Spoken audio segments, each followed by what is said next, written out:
Tamil news நேயர்களுக்கு வணக்கம். இன்றைய நேர்காணலில் நம்மோடு இணைந்திருப்பவர் தமிழ் நியூஸோட ஆசிரியர் மற்றும் பத்திரிகையாளர் திரு செந்தில் சார். சார் வணக்கம்.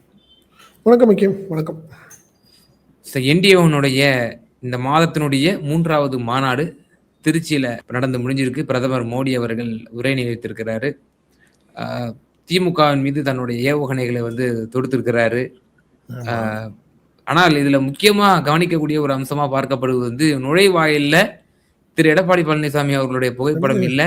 அதே போல ஒரு முறை கூட கடந்த மாநாடுகள்லயும் சரி இந்த மாநாடுகள்லயும் சரி அஇஅதிமுக தலைமையில ஆட்சி அமைக்கும், எடப்பாடி முதல்வர் ஆவாரு அப்படின்னு சொல்லி திரு மோடி அவர்களோ திரு அமித்ஷா அவர்களோ இதுவரைக்கும் சொல்லலை, இந்த மேடையிலையும் சொல்லலை.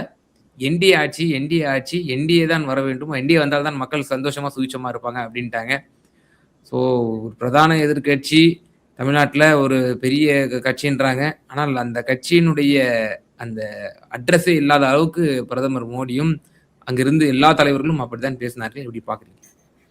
இல்லை, அதில் விஷயம் பார்த்தீங்கன்னா, நீங்கள் மோடி உட்காந்ததுக்கப்புறம் பேசினார், நைனார் பேசினார். அவரும் ஒன்றும் பெருசாக பேசலைன்னு வச்சுங்களேன். அவர் குடும்ப ஆட்சி அப்படிங்கிற ஒரு விஷயத்தை தான் அவரும் சொன்னார். அதுக்கடுத்ததான் பார்த்தீங்கன்னா டிடிவியும் அதே தான் பேசினார். அதுக்கப்புறம் பட் அன்புமணி கொஞ்சம் ஒரு வீரசமாக பேசினார். அவரால் சொல்ல முடியாது டைனாஸ்டிக் பாலிடிக்ஸ் பற்றி. ஆமாம், அவர் பேச முடியல, அவரால் பேச முடியல. ரெண்டாவது, அவரால் பெரிய ஒரு சங்கடத்தில் இருக்கிறது காரணம் அப்பாவுக்கு செய்த துரோகம். அவரால் ஒரு பெரிய லெவலில் ஒர்க் பண்ண பேச முடியாதுன்னு வச்சுக்கோங்க. அதனால தான் அவர் மடைமாற்றி பேச ஆரம்பிச்சிட்டார்.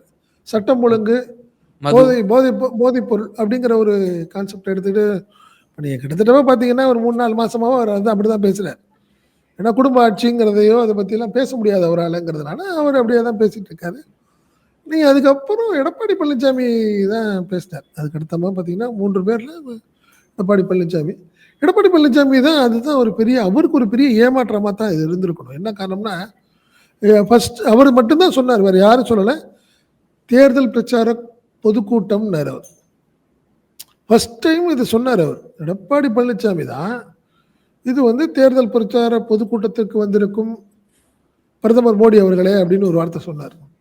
பட் யாருமே அதை பேசலை.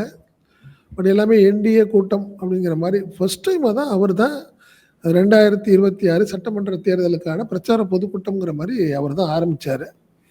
அவர் வழக்கம் போல் எல்லா விஷயங்களையும் பேசிகிட்டு இருந்தாருன்னு வச்சுங்களேன். ஒரு விஷயம் தெளிவாக என்ன சொன்னார், அதில் பெரிய ஒரு ஜோக்கான ஒரு விஷயம்னா, நீங்கள் காங்கிரஸும் திமுகவும் கிட்டத்தட்ட 20 நாளாக பெரிய அவங்களுக்குள்ள வார்த்தை போர்லாம் அவங்களுக்குள்ள இருந்துச்சு. கடைசியில் திமுக கெஞ்சி கூத்தாடி காங்கிரஸை கூட்டணிக்கு அழைத்து இன்னைக்கு கூட்டணி வச்சிருக்கிறாங்க. பட் நாங்கள் அப்படிலாம் கிடையாதுன்னு ஒரு வார்த்தையை சொன்னார். எப்படி எடப்பாடி பழனிசாமி அங்கே போனார், என்ன எப்படி நடந்துச்சு, அதே மாதிரி டிடிவியை எப்படி என்டிஏல கொண்டாந்தாங்கிறதோ, அன்புமணி விஷயமா இருக்கட்டும், எல்லாமே எல்லாத்துக்கும் தெரிஞ்ச ஒரு விஷயம். பட் அதுதான் இன்னைக்கு எடப்பாடி பழனிசாமியோடைய ஒரு பெரிய வித்தியாசமாக இருந்துச்சு. அவர் எப்படி கண்ணை மறைச்சிக்கிட்டு பேசினாரான்னு தெரில. ஒரு சைடு பார்க்கவே இல்லை அவர்.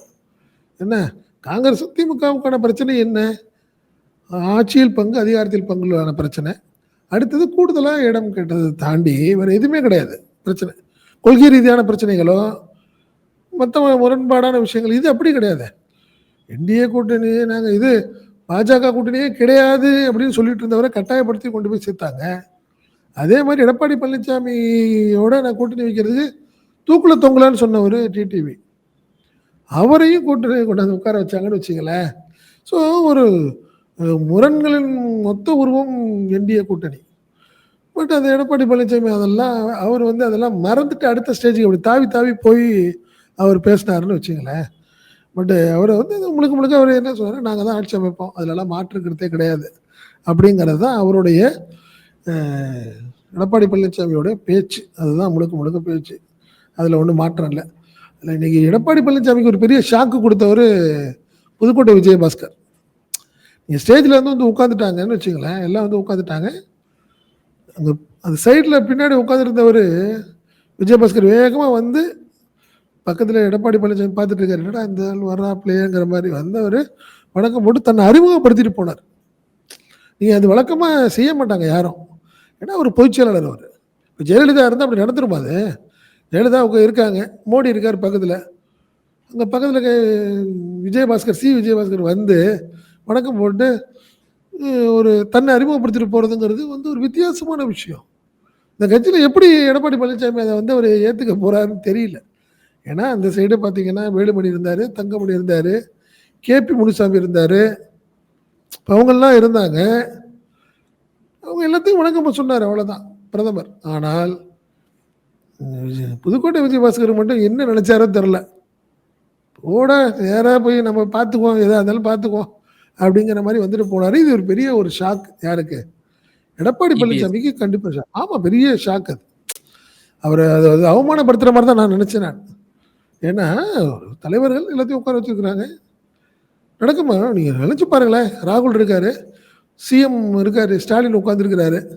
உட்காந்துருக்கும்போது சம்மந்தமே இல்லாமல் ஒரு மாவட்ட செயலாளர் வேகமாக வந்து ராகுல்கிட்ட ஒரு வணக்கம் போட்டு போனால் எப்படி இருக்கும்? அது சரியாக இருக்காதுல்ல. அது வந்து அதுதான் எடப்பாடி பழனிசாமியுடைய தலைமைக்கான மரியாதையாக நான் பார்க்குறேன். இது வந்து இது என்ன போய் நிற்கும் போது எங்கன்னு தெரியல. அடுத்தது பிரைம் மினிஸ்டர் பேச்சு. நீங்கள் சொன்ன மாதிரி பிரதமருடைய பேச்சுங்கிறது பார்த்தீங்கன்னா புதுசாக எதுவுமே இல்லை. நீங்கள் மதுரையோட கம்பேர் பண்ணுறப்போ அதே தான். குடும்ப ஆட்சி தொடர்ந்து வந்து குடும்ப ஆட்சி நடந்துக்கிட்டு இருக்கு. நீங்கள் மந்திரிகளாக இருக்கலாம், எம்எல்ஏலாக இருக்கலாம், யார் இருந்தாலும் அவங்க அந்த குடும்பத்தோட கன்சர்ன்ட் இல்லாமல் எதுவுமே பண்ண முடியாதுங்கிற மாதிரி அவர் சொன்னார்னு வச்சுங்களேன். அந்த விஷயந்தான் பேசினார். அதே மாதிரி வழக்கமாக நீங்கள் வந்து டிடிவி கூட சொல்லிட்டாரு, அண்ணன் எடப்பாடி பழனிசாமி தலைமையில் ஆட்சி மாற்றம் வரும்னு சொன்னார். அவர் தான் சிஎம் ஆவாருன்னாரு. அதே மாதிரி பார்த்தீங்கன்னா நயினாரும் கிட்டத்தட்ட அவர் தான் சொன்னார். அன்புமணி ராமதாஸும் அவர் தான் பேசினார். ஆனால் பிரதமர் ஏற்கனவே பார்த்தீங்கன்னா அமித்ஷாவும் அதே மாதிரி தான் பேசுகிறாங்க. அவங்க 2 பேருமே ஒரு நேரட்டிவ் செட் பண்ணி தான் பேசுகிறாங்க. ஆட்சி மாற்றம் வருதுங்கிறாங்க, திமுக ஆட்சி அகற்றப்படும்ங்கிறாங்க. யார் ஆட்சி அமைப்பா? எடப்பாடி பழனிசாமி தலைமையில் என்டிஏ கூட்டணி ஆட்சி அமைக்கும்னு சொன்னால் கூட ரொம்ப சந்தோஷமான விஷயம் தான் எடப்பாடிக்கு.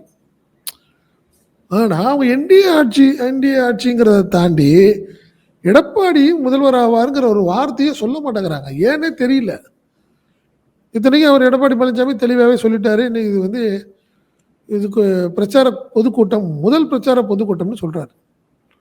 அப்படி இருந்தும் கூட பிரதமர் ஆரம்பத்திலேருந்து பேசுறாரு, திமுகவை அட்டாக் பண்றாரு. ஈவன் தோ பார்த்தீங்கன்னா இந்த முறை பார்த்தீங்கன்னா இந்த மாவட்டத்தை சேர்ந்த அமைச்சர் ஒருவர் அப்படின்னு சொல்லி அமைச்சர் நேரு மீதான ஒரு ஊழல் புகார் விஷயத்தையும் கூட கூட்டிட்டு பேசினார் அவர். இந்த விஷயத்துல வந்து கூட்டம் மற்ற எடப்பாடி பழனிசாமி கூட பேசல. அதெல்லாம் அவங்க யாருமே அதை பற்றிலாம் பேசலன்னு வச்சுக்கோங்க. அவங்க எல்லாமே ஸ்டாலினை தான் அட்டாக் பண்ணி பேசினாங்க. முதல்வர் குடும்பத்தை தான் அட்டாக் பண்ணி பேசினாங்க. பிரைம் மினிஸ்டர் வந்து இந்த மாவட்டத்தை சேர்ந்த ஒரு அமைச்சர் மீது ஊழல் புகார்லாம் இருக்குது அப்படிங்கிற பிரைம் மினிஸ்டருக்கு இது அந்நியப்பட்ட விவகாரமும் இல்லைன்னு நினைக்கிறேன். ஏன்னா கடந்த நாடாளுமன்ற தேர்தல் பிரச்சாரத்தின் போது திண்டுக்கல் லியோனி எல்லாம் பேர் சொல்லி விமர்சனம் பண்ணார். இல்லை சொல்கிறேன், பட் அது இருக்கலாம். ஆனால் பட் இவங்க தானே பேசியிருக்கணும். நான் அதுக்கு சொல்கிறேன். நான் நீங்கள் திருச்சியில் நடக்குது ஃபங்க்ஷனு, எடப்பாடி பழனிசாமிக்கு தான் இது அல்வா மாதிரி விஷயம்னு வச்சிங்களேன். எடப்பாடி பழனிசாமி அதை பற்றி கவலைப்படலையே. அதே மாதிரி அன்புமணி சொன்னார் ஒரு வார்த்தை, இது கிட்னி தனலட்சுமி சீனிவாசன் கல்லூரி சம்பந்தமான விஷயத்தை அவர் விமர்சனம் பண்ணார். அவர் மட்டும்தான் டச் பண்ணார். அவர் நேருவை பற்றி பேசலை. நயினா நாகேந்திரன் கூட அதை பற்றி ஏங்க அன்றைக்கி ஒரு மீட்டிங் நடந்தது, அமித்ஷா இருந்தார், 41 பேர் சாவுக்கு காரணம் செந்தில் பாலாஜி தான் சொன்ன நயினா நாகேந்திரன் இன்னைக்கு அதை பற்றி பேசலைங்கிறேன் நான். நீங்கள் சூழ்நிலையை பார்க்க பிரைம் மினிஸ்டர் பேசினாருன்னு வச்சுக்கோங்க, பிரைம் மினிஸ்டர் பேசினார். ஆனால் அவங்க ஆட்சி மாற்றம்னு சொல்கிறீங்க. யாருடைய தலைமையிலான ஆட்சி அமையும்னு சொல்லுங்கள். என்டிஏ ஆட்சி அமையும், ரைட்டு. முதல்வர் யார் அப்படின்னு சொல்லுங்கள். இப்போ நீங்கள் ஸ்டாலினை வந்து அப்புறப்படுத்தி விட்டு எடப்பாடி பழனிசாமியை நாங்கள் வந்து முதல்வராக்குவோம் அப்படின்னு ஏன் சொல்ல மாட்டேங்குது? அதுதான் சொல்கிறேன். நீங்கள் பாஜக தலைவர்கள், நீங்கள் தமிழக தலைவர்கள் பேசுகிறாங்க, தாராளமாக சொல்கிறாங்க. ஈவன் தான் அண்ணாமலை கூட சொல்லிட்டாரு, அதை அண்ணன் எடப்பாடி பழனிசாமி தான் வந்து கூட்டணிக்கு வந்து தமிழகத்துக்கு தலைவர் அவர் தான்ட்டாரு. முருகன் அது சொல்லிட்டாரு, நயினா நாகேந்திரன் சொல்லிட்டாரு, எல்லாம் சொல்லிட்டீங்க. ஏன் நீங்கள் அகில இந்திய தலைவர்கள் யாருமே சொல்ல மாட்டேங்கிறாங்க?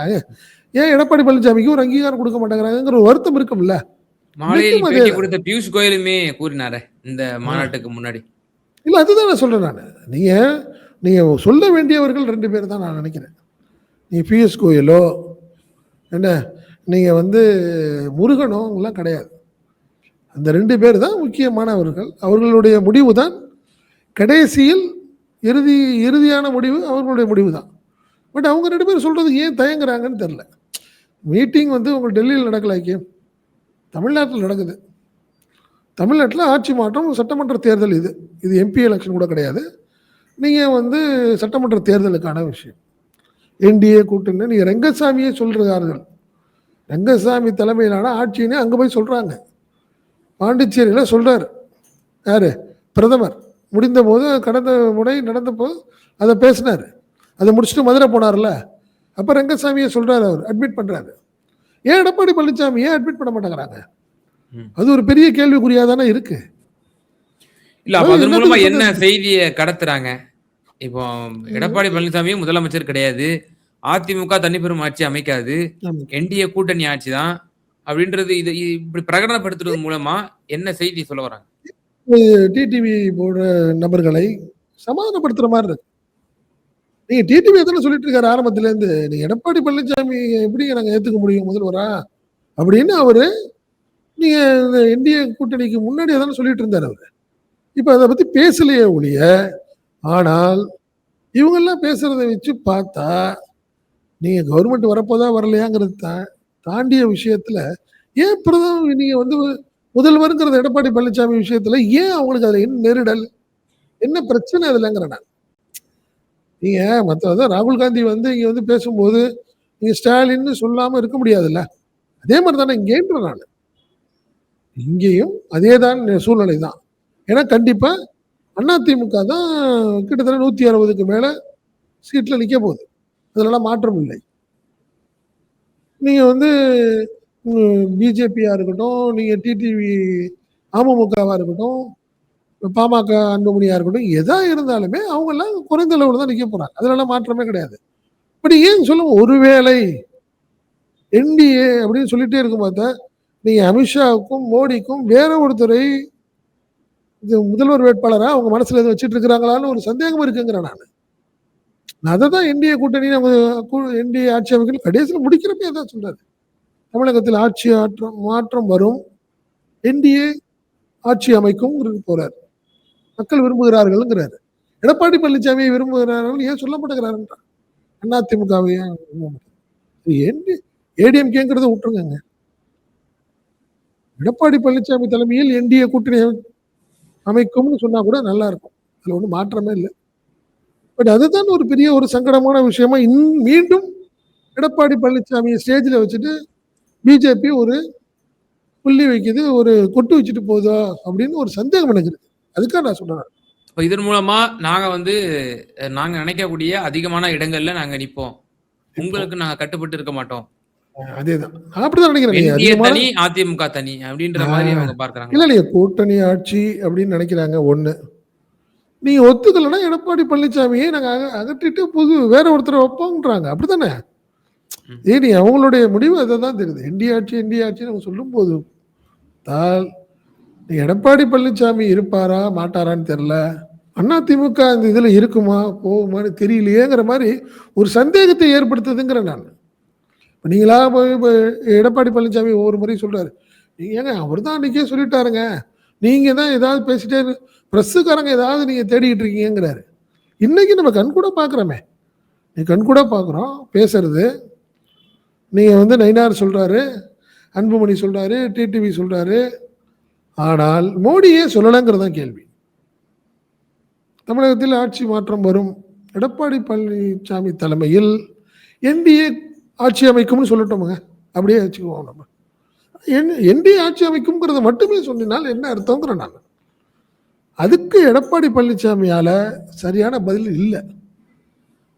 அவர் ஏமாற்றப்படுகிறாரா, தன்னைத்தானே ஏமாத்திக்கிறாராங்கிறது அதிமுக தொண்டர்கள் மத்தியில் ஒரு பெரிய ஒரு கேள்விக்குறி இருந்துகிட்டே இருக்கு. அதுக்கு எடப்பாடி பழனிசாமியும் அதிமுக ஒரு விளக்கம் சொல்லி ஆகணும். அதுல மாற்றமே இல்லை. இந்த மாநாட்டில் பிரதமர் அவர்கள் திமுகவுக்கு கொடுத்த மெசேஜ் என்னன்னு நீங்க பாக்குறீங்க? இல்லை, நீ அவர் ஏற்கனவே அவர் ஒன்று சொல்லிட்டு இருக்காரு, ஊழல், ஒரு குடும்பத்தின் ஆட்சி, தொடர்ந்து அவங்க வந்து வாரிசு அரசியல் அப்படிங்கிறது தான் அவங்களுடைய. நீங்கள் இப்போ இல்லை, நீங்கள் கடந்த முறை 2021 இதே தான் அவங்களுக்கு. புதுசாக எதுவும் என்ன என்டிஏவோட அஜெண்டா பெருசாக மாறுற மாதிரி தெரில. சட்டமன்ற தேர்தலை பொறுத்தவரைக்கும் கடந்த முறை அதே சொன்னாங்க, ஊழல் ஆட்சி, கடுமையான ஊழல் பண்ணுறாங்க அப்படிங்கிறது. அதே மாதிரி பார்த்தீங்கன்னா ஒரே குடும்பத்தின் ஆட்சியாக இருந்துகிட்டு இருக்கு அப்படிங்கிறது. இப்போ இன்னைக்கு அவர் சொன்னது சட்டம் ஒழுங்கு மற்றும் பெண்களுக்கு பாதுகாப்பு இல்லாத ஒரு சூழ்நிலையாக இருக்கு. இதை தாண்டி அவங்களுக்கு ஒன்றும் பேசலை. பட் அதுதான் ஒரு விஷயம் நம்ம சொல்றது. இதெல்லாம் பேசுறீங்க, நீ ஆட்சி அமைக்க போறீங்கன்னு சொல்றீங்களே, அப்போ ஒருவேளை எடப்பாடி பழனிசாமி முன்னிறுத்தினால் சரியா இருக்காதுன்னு நினைக்கிறாங்களா? கூட்டணி ஆட்சின்னு சொன்னாதான் எல்லாம் ஒர்க் பண்ணுவாங்கன்னு நினைக்கிறாங்களான்னு தெரியல. பொதுவாக நம்ம சொல்றோம், நம்ம ஒருவேளை எடப்பாடி பழனிசாமி ஒரு கவர்ச்சிகரமான தலைவர் இல்லைன்னு நினைக்குதா பிஜேபி தலைமை? ஏன் ஒரு முன்னிலைப்படுத்தி தைரியமா ஏன் இந்த பிரச்சாரத்தை முன்னிறுத்த மாட்டாங்கிறாங்க அப்படிங்கிற ஒரு சந்தேகம் இருந்துட்டு இருக்குங்கிறேன் நான். வேற ஒன்றும் இல்லை. ஏன் தைரியமா இங்க உட்காந்துருக்கிறார், எங்களோட அடுத்த முதல்வர் இங்கே இருக்கிறார், இவர் தான் எங்களுக்கு அடுத்த முதல்வர், இன்னும் 40 நாட்களில் அவரை வந்து பதவி ஏற்க போகிறாருன்னு சொல்றதுல என்ன இருக்கு? ஒரு உற்சாகமா இருக்குமா இல்லையா? எனக்கு இதுல மிக முக்கியமான ஒரு கேள்வி இருக்கு. எடப்பாடி பழனிசாமியை ஏன் பாஜக பிரதமரோ உள்துறை அமைச்சரோ முன்னிலைப்படுத்த மாட்டேங்கிறாங்க அப்படிங்கிறதுக்கு பலர் இன்னொரு கருத்தை முன்வைக்கிறாங்க. இது பற்றி உங்களோட கருத்தை சொல்லுங்க. இப்போ எடப்பாடி பழனிசாமி அவர்கள் கடந்த சட்டமன்ற கூட்டத்தொடரில் இந்த 10.5% இடஒதுக்கீடு கொடுத்தது பிறகு பல இடங்கள்ல பெரும் சரிவை சந்திச்சாங்க. வட தமிழகம் மற்றும் மேற்கு மண்டலத்துல கணிசமான இடங்கள் அவங்களால பிடிக்க முடிஞ்சது. அதன் பிறகும் தொடர் சரிவை சந்தித்து வந்தது. ஓபிஎஸ் விலகல், இன்னும் பல ஃபேக்டர்கள் வந்து அதுல இருக்கு. அவர் 2 சமூகத்துக்குமான ஒரு தலைவராக அவர் ஆகிவிட்டார். வட தமிழகத்துல கொங்கு மண்டலத்துல இன்னும் சில பகுதிகளில் மட்டும்தான் வந்து அவருடைய செல்வாக்கு வந்து இருக்குது. அவர் எல்லா ஒட்டுமொத்த பரவலான இருக்கக்கூடிய தமிழகத்திற்கான தலைவராக அவரை பார்க்க முடியாதுங்கிற ஒரு விமர்சனம் இருக்கிறது. ஏன் இந்த கருத்தை நான் கூட சொல்லல, திரு அண்ணாமலை அவர்களே அவர் 2 சமூகத்துக்குமான தலைவர், கவுண்டருக்குமோ வன்னியருக்குமான தலைவர் ஆயிட்டாரு அப்படின்னு சொல்லி ஒரு விமர்சனத்தை முன் வச்சார். ஒருவேளை எடப்பாடி பழனிசாமியை முன்னிலைப்படுத்துவதன் மூலியமாக பிற சாதி இந்துக்களுடைய எதிர்ப்புகளை நம்ம சம்பாதிச்சிடக்கூடாது அப்படிங்கிறதுக்காக சாதிய கணக்கும் உள்ள இருக்கு அப்படிங்கிற ஒரு கருத்து சொல்லப்படுது. அப்போ வன்னியர், நான் வன்னியர், நான் வெள்ளாள கவுண்டர் இவர்களுடைய வாக்குகளையும் நாம் பெற வேண்டும் என்று சொன்னால் எடப்பாடி பழனிசாமியை முன்னிலைப்படுத்தினால் இவர்களுடைய வாக்கு கிடைக்காது. எனவே இவர்களை நாம் முன்னிலைப்படுத்தக்கூடாது என்ற ஒரு முன்முடிவுக்கு வந்து விட்டதா பாஜக? இல்லை, அதுதான் நினைக்கிறேன். நானுமே அப்படிதான் நினைக்கிறேன். நான் என்ன நினைக்கிறேன், அவர் ஒரு கவர்ச்சிகரமான தலைவராக இல்லை. அவர் முதல்வர்னு சொல்லி எடப்பாடி பழனிசாமி தான் முதல்வர் அப்படின்னு சொல்லி பிரச்சாரம் இருந்தால் அந்த அளவுக்கு நம்மளுக்கு ஒரு பெரிய லெவலில் பலன் இருக்காது. நீங்கள் சொன்ன மாதிரி நீங்கள் தென் மாவட்டங்கள்லையோ டெல்டாலேயோ சரியாக இருக்காதுன்னு நினைக்கிறாங்கன்னு நினைக்கிறேன் பிஜேபி. அவர் ஒரு குறிப்பிட்ட ஏரியாவில் மட்டும்தானே வந்து எடப்பாடி பழனிசாமிக்கு ஒரு செல்வாக்கு இருக்குது. ஸோ அங்கே நீங்கள் வந்து கொங்கு ஏரியாவில் வந்து எடப்பாடி பழனிசாமின்னு சொல்லிக்கலாம் அப்படிங்கிறது தான் மேட்ரு. நீங்கள் மற்றபடி இப்போ எனக்கு தெரிஞ்சு இப்போ வட மாவட்டங்கள்லேயும் ஒரு பெரிய சூழ்நிலையாக இருக்கிற மாதிரி தெரியல. இன்னைக்கு ஸ்டேஜில் வந்து சிவி சண்முகம் இல்லை, நீங்கள் கேபி முனுசாமி இருந்தார். ஏன்னா அவருக்கு ஒரு செல்வாக்கான ஒரு தலைவராக பார்க்குறது சிவி சண்முகம். நீங்கள் வந்து கொங்குல வந்து 2 பேர் இருந்தாங்க, தங்கமணி வேலுமணிங்க இருந்தாங்க. நீங்கள் அதுக்கப்புறம் பார்த்தா கேபி முனுசாமி இருந்தார், விஜயபாஸ்கர் இருந்தார். பட் இன்னைக்கு வந்திருந்தோன்னா சிவி சண்முகம் வந்திருக்கலாம். ஏன்னா அவர் ஒரு வட மாவட்டத்தில் ஒரு குறிப்பிடத்தக்க செல்வாக்கு கூடிய ஒரு சமுதாயத்தை சேர்ந்தவர். அவர் அதில் மாற்றம் இல்லை, அவர் வரல. ஸோ நீங்கள் அதனால தான் என்னை பொறுத்தவரை பிஜேபி அப்படி நினைக்கலாம். அவர் தமிழகத்தை சேர்ந்த அனைத்து தரப்புக்கான ஒரு தலைவராக எடப்பாடி பழனிசாமி இல்லை. ஏன் நீங்கள் அவரை போட்டு இழுத்துக்கிறீங்க? வேண்டாம். இந்த முறை என்டிஏ கூட்டணி ஆட்சி கண்டிப்பாக என்டிஏ ஆட்சி அமைக்கும்ங்கிறத மட்டுமே பேசிட்டு இருக்கலாம், அப்புறம் பார்த்துக்கலாம். அதிமுக வேணா சொல்லிக்கிட்டோம், எடப்பாடி பழனிசாமி தான் அப்படின்னு சொல்லிக்கலாம்.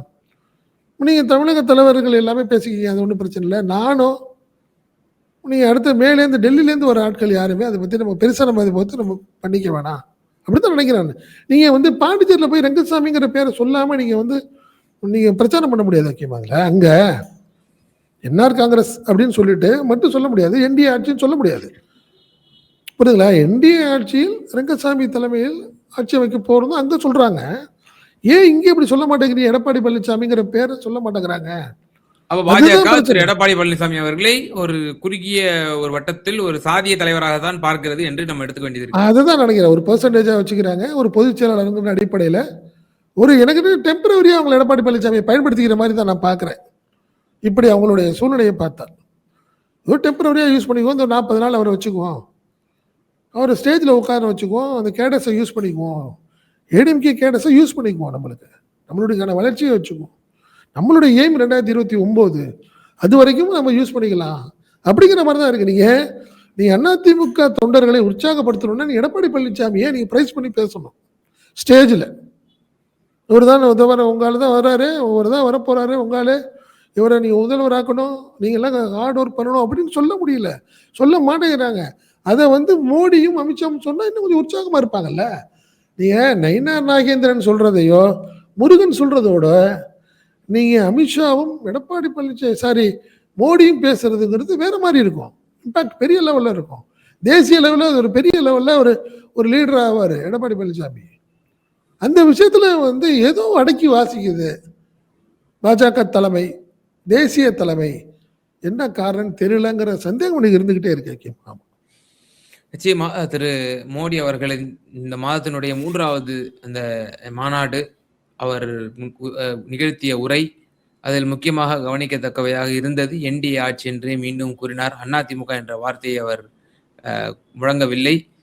என்டிஏ ஆட்சி என்று கூறியிருக்கிறார். யார் முதல்வர் வேட்பாளர் என்றும் இதுவரை பிரதமர், உள்துறை அமைச்சர் இருவரும் கூறவில்லை.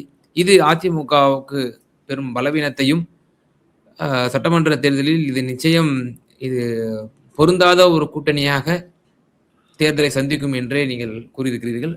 ரொம்ப நன்றி உங்களோட நேரத்தை. நன்றி.